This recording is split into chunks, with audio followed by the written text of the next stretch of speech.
Eto mga madam ko ay tatlong klase na pantapay po ng bubong para sa pangangailangan nyo.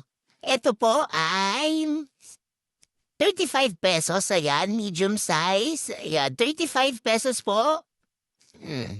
Ito naman po ay big.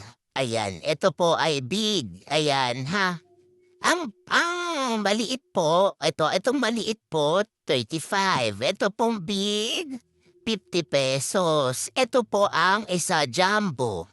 Tignan niyo yung difference ayan po, ayan. Diyan yung kapal, pero po yung taas, parehas. Yung kapal po, mas makapal po ito. Lapad. Mas malapad. Ayan yung difference niya po ha.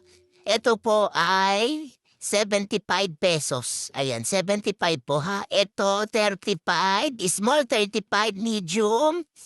Ayan na lang. Small 35, medium. 50. Jumbo, 75. Ayan, pili na lang po kayo sa tatlo ha.